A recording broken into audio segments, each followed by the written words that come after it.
दो मित्र थे। एक जब सयाने हुए तो शराब पीने लगे, गंदे आचरण करने लगे, वैश्यागमन, जुआ खेलना, शराब पीना, ऐसे सब। और एक था रोज गंगा नहाने जाना, भजन करना, शास्त्रों का स्वाध्याय करना। तो बहुत दिनों के बाद दोनों मित्र मिले, दूर से देखा वो गंगा नहाने वाला आ रहा है, और उसने देखा कि वो हमारा मित्र जो भटक गया गंदे आचरणों में वो आ रहा है। तो जो गंगा नहा के आ रहा तो एकदम नीचे देखा तो खजूर का कांटा घुस गया उसके पैर में, नंगे पैर गंगा नहाने गया था, और उसके ठोकर लगी जो पाप कर्म करता था।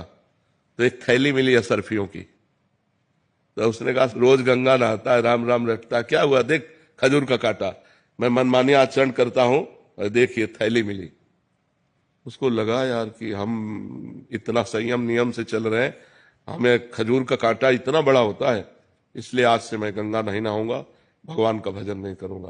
तो जब किसी को संशय हो जाता है तो भगवान धर्मात्मा पुरुष का संशय निवृत्त करने के लिए कोई न कोई रूप धारण करते हैं, चाहे वो ग्रंथ रूप मिल जाए या कोई संत मिल जाए। तो भगवान एक संत के रूप में आए और कहा बेटा तुम्हारे कांटा लग गया क्या, लाओ मैं निकाल दूं, तुम भगवान का भजन करते हो इसलिए तुम धन्य हो। तो उनका ये सब बातें हमको मत बताओ कि धन्य हो, धन्य वो है। तब उनका बेटा तुम्हें उसे पूर्व जन्म की बातें याद नहीं है, तुम्हारा पूर्व जन्म में इस समय तुम्हें सूली की सजा मिलनी थी, खजूर के कांटे से इसलिए निकल गई कि तुम गंगा नहाते हो, नाम जप करते हो, और इसे चक्रवर्ती सम्राट होना था, और ये अपने पाप कर्म करके बस ये आखिरी थैली है, ये जहां भोग लेगा तो इसको दुर्गति प्राप्त होगी, और तुम्हारा ये कांटा ही आखिरी है, और ये जहां हटा, इसकी पीड़ा हटी तो तुम आगे परम धाम को परम लाभ प्राप्त करोगे। तो कभी कभी वर्तमान की घटनाओं में हम लोग भगवान पर अश्रद्धा कर लेते हैं, पॉजिटिव बात हम सोचे, नहीं तो हमें भगवान की इस मंगल में विधान। भगवान सभी जगह है, कन कन में है, तो धार्मिक स्थलों पर जाना चाहिए या नहीं महाराज जी?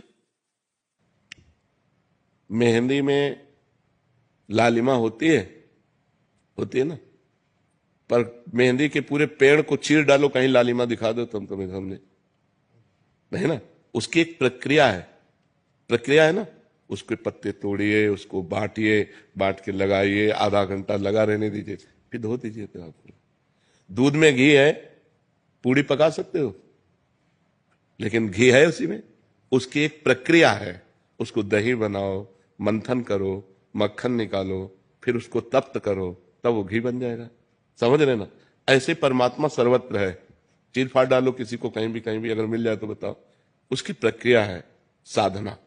साधना के लिए हमें पवित्रता चाहिए, तो हम भगवान के परम पवित्र दिव्य स्थानों में जाते हैं, हरिद्वार, काशी, इनमें हमें पवित्रता मिलती है।